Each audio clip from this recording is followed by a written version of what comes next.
Hello and welcome to our latest unboxing video. I'm Eliza here at the Hatfield Public Library and I am a woman on a mission. I have a giant box of adult books and I want to get them all out on the shelf by this weekend. So I'm going to start going through. I actually just will start out with Beloved. This is a replacement because our copy got so worn out, and this is a classic that I definitely recommend people checking out. We have a new book called Groundskeeping by Lee Cole. It's a novel. I wasn't sure. And it looks like, oh wow, the blurb is by Ann Patches, so that's a good sign. It says a love story of people navigating entanglements of class. Oh, I remember reading about this. So this is about an aspiring writer who moves back to Kentucky to live with his Trump-supporting uncle and grandfather. Um, and then he falls in love with the writer in residence who's Bosnian. Sounds good. Homicide and Halo by Mia P. Manasala. So this is a sequel to Arsenic and Adobo, which I still haven't read. I'm so sad to say that, but we have multiple staff at the library who liked this a lot. And also it's one of those books that I've heard patrons just like randomly recommending to each other. I always love when a patron just like stops someone else and says like, oh, read this. So that's the sequel. Let's see, we have The First Kennedys, The Humble Roots of an American Dynasty. This is really interesting. It's by Neil Thompson, and it looks at the sort of precursors to what we think of the Kennedys, who were actually a Irish refugee couple who came over in the mid 1800s, and just about their lives, which sound like they were really tough. Ooh, this is one that is getting so much buzz. Lessons in Chemistry by Bonnie Garmis. Great cover. Almost like a Where'd You Go Bernadette vibe. That was one of my favorite books. Says it's wry and vibrant and compulsively readable. And this is, 1960s, and it's about a woman who works in an all-male research team looking at statistics and math and science. And then she's also becomes the star of a cooking show where she uses the science, but people are unhappy with her because she's upsetting the status quo. I love that. That also sounds good. What am I going to do? How am I going to read all these books? Karen Joy Fowler, most famous for writing the Jane Austen book club, wrote We Are All Completely Beside Ourselves, has written some cool short stories. And this one is called Booth. Been getting really good reviews, and it's actually about John Wilkes Booth, 1822. Looks like it starts with him as a child, and I think I remember from reviews maybe it gives perspective of different family members. Cover Story by Susan Rigetti, another good cover.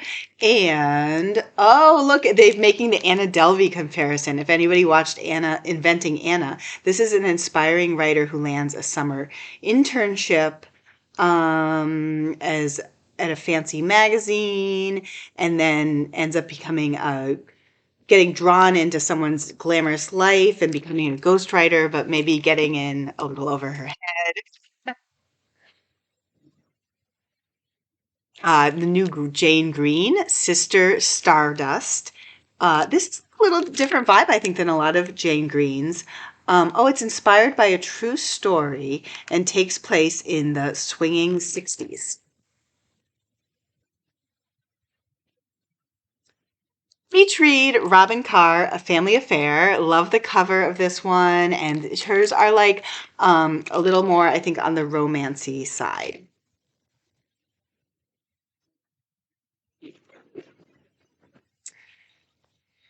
I think this one will be interesting, certainly for local historians. This is by Daniel Bullen, and it's Daniel Shea's Honorable Rebellion, an American story, and sort of looking at, I think, Daniel Shea got a bad reputation in history, but really looking at what he did and why he actually had a lot of reasons for doing it. Joanne Harris, A Narrow Door. An anti-heroine. Ooh, what's going on here? So it's interesting. This cover I feel like could go in a number of different directions, like maybe mystery, maybe suspense, maybe family stuff. Um, a headmistress is now in charge of St. All's school. Is it a boys' school or is it just a school? I don't know. Hmm. So it says explosive psychological thriller about a woman intent on tearing apart an elite world. Sally Hepworth, the younger wife, another popular, this is sort of more like domestic suspense category, says she changes everything. A heart surgeon, the daughters, the former wife, the younger wife, lots of drama. The Insect Crisis by Oliver Millman, the Fall of the Tiny Emperors That Run the World. This is something that we really should be paying attention to. There's so many less insects now, and there are a lot of things that even like individuals can do. Sometimes people say like, oh, turn off water when you're like brushing your teeth or whatever. Like that's probably not going to make such a big difference. But I think that trying to have insect-friendly habitats in our own yards can make a huge difference. So this is just what's going on in the insect world. The Diamond Eye by Kate Quinn, super popular. I get requests for Kate Quinn's books all the time. This new one, based on a true story, an unforgettable World War tale of a bookworm who becomes history's deadliest female sniper. Got the map on the inside cover. The Last Call at the Hotel Imperial. Reporters who took on the world at war. This is by Deborah Cohen. This is nonfiction. I do remember reading about this one as well, and it sounds fascinating. It's about reporters, a close-knit band of wildly famous American reporters who took on the dictators at the start of World War II and what happened to them when they got plunged into this global crisis. We know what it's like to get sucked into global crisis. Okay. Brenda Novak, Summer on the Island. Another beach read. Love this cover. Looks very fun. Again, I definitely think there's going to be a romance in there. Gilly McMillan, The Long Weekend, Three Couples, Two Bodies, One Secret. Oh my gosh, I am like such a sucker for books where they go to some isolated retreat. So yes, isolated retreat, quiet place from the rest of the world. Women are supposed to be sending a girls' night alone. Oh, and then their men arrive before the men arrive. But then they get this note that says that one of the husbands will be murdered.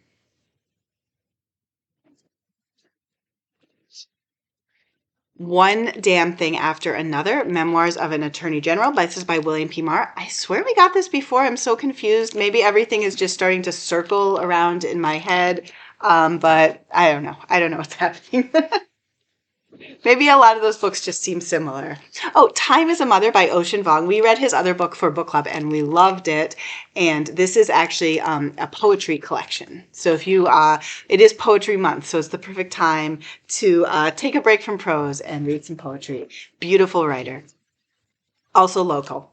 The Candy House. Oh my gosh, this is a big one. This is by Jennifer Egan. I was excited about this, and then I learned that it returns to the world of Visit from the Goon Squad, which I loved, and I was even more excited. And then I realized that they'd already published an excerpt in the New Yorker as a short story, and I loved that short story, so I'm like excited on so many levels for that one.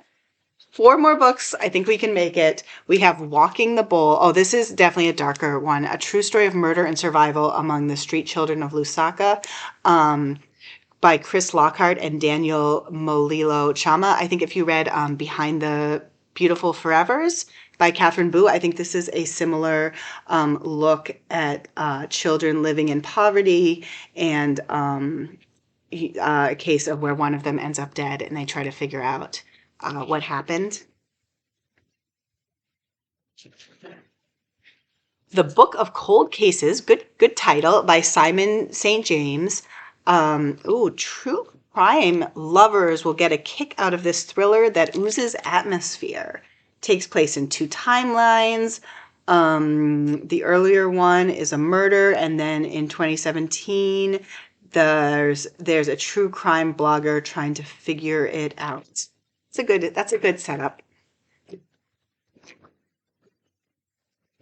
Okay, last two. Very different covers. So we have a new Peter Swanson. I read one of his books. It was definitely a page turner. They're sort of like suspense mysteries. This one, it says 9 strangers receive a list with their names on it in the mail. They dismiss it as junk mail, and then very bad things start to happen to the people on that list. Peach Blossom Spring by Melissa Fu. I love the cover. This is beautiful. We have all these like summer beach reads, but we should have more spring books, I think. 1938 in China. Japanese army approaches. She's forced to flee her home with her son. Oh, wow. And then years later, she's settled in America, and her daughter is trying to figure out. Oh, I'm sorry. He has settled in America, and his daughter is trying to figure out his heritage, but he refuses to talk about it. So it sounds like there's two timelines and a bit of a mystery. I don't know that I just, I'm always thinking about like, oh, which ones would I listen to on audio for some reason? That just seems like one that maybe would be good on audio. I like those like big historical epic ones. That's my box. I'm going to show you how big this box was. But I think we went through it really fast, and I'm so excited to get all of these on the shelf. Bye.